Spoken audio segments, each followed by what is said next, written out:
Ha ha! Moi! Moi! Greetings and salutations, everybody. I am Charles Dickens, the 19th century's answer to Stan Lee.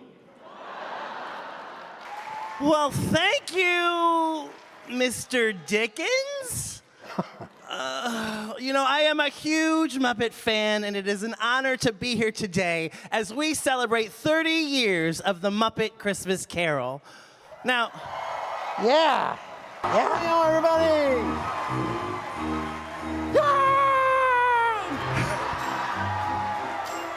give her the welcome she deserves, Miss Piggy!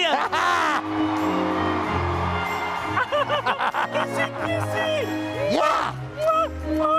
Please welcome Robin! Yeah! There he is! Hey, everybody. I took the part because moi loves a challenge. Yeah. Especially one that has Oscar written all over it. I mean, you've won a few blue ribbon prizes, but I don't think you've ever won an Oscar. Yeah. Ha ha! County Fair. Don't rub it in. Besides, great actors like myself always rise to the level of the great performers they work with. Well, thank you, Miss Piggy. I wasn't talking about you, weirdo. Okay. I was talking about Michael Caine. Oh. Yes, Michael Caine. Tall guy, British accent? Yeah, that's him.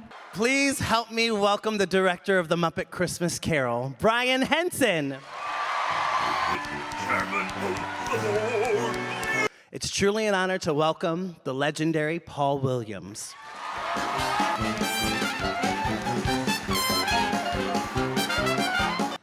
Please welcome the costume designer of the Muppet Christmas Carol, Polly Smith.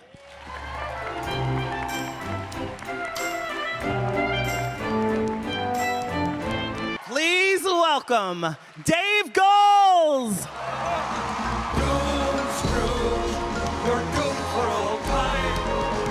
My dad sort of felt like he did the Muppet movie, Great Muppet Caper, Muppets Take Manhattan, and he really didn't know where to go next with a Muppet movie.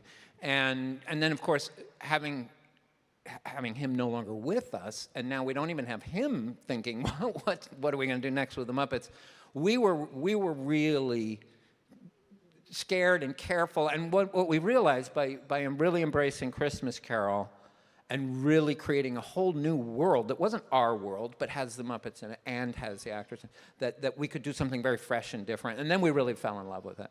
We get to see Gonzo at the center of this film. And so how did that really take this for you as the person who provides Gonzo's spirit and soul? Well, that didn't feel too different because he's always in the middle of everything anyway. So that, in a good way. But that didn't feel too different, and so I was happy to do it. But I love the other dimension that it added to his character, because he sort of started out as an outsider, and then he became an enthusiast, and this was a third phase where he was soulful, and I really loved that chance. And these are all in his toolbox now. These are things that we can use when we use Gonzo. I remember sitting down to write this story, this song for Scrooge. And I remember that the footage was going to be that you saw Scrooge's feet as Scrooge comes out of the door, and you don't really see him. You just see until the end of the song, you pan up and you see Scrooge. You see Michael Caine as Scrooge. But as he's walking along, he's splashing in the mud and the like, and all these little creatures seem to get colder as he goes by. And the way that I wrote the song is I had read the Dickens novel, of course. I read Jerry Juhl's brilliant script. I had conversations with Brian and the like. And I knew what the basic storyboard of the character, whatever. But I went out and I sat down in a park with a little tape recorder. And I basically said, Big Amigo, creative force, whoever's up there that would like to participate in this, I'm going to write this song. You know what it's about. Let me know when you have an idea. And I had no sketches. I had nothing. I'd been working around the clock on dinosaurs. I'd made a costume for, I think it was Gonzo and Rizzo for the pitch. Right. So we had talked about the period, so I sort of knew the period. So I walk into the workshop, and God bless the head of the workshop had hired a whole staff for me, and they're all sitting there. It's like little baby birds in a nest. What are we going to do?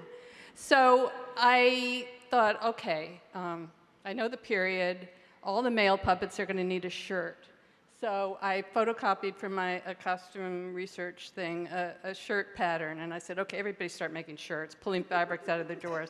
That bought me maybe a day or two, you know.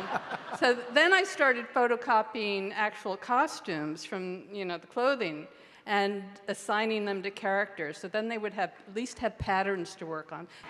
So many fans love When Love Is Gone, and we wanted to do something special to celebrate it, and we have a very special guest here to perform it for you today. Please welcome Disney legend herself, the voice of Ariel, the amazing Jodie Benson.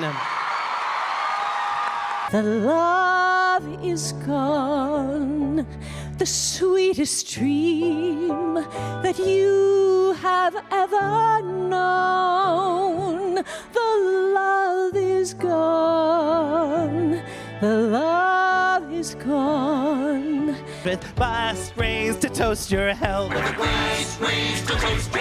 And a promise to share the wealth. I will sail a friendly course. I will find a friendly chart on a sea of love and a thankful heart. Thank you all for being with us today, and please let's hear it for the Muppets.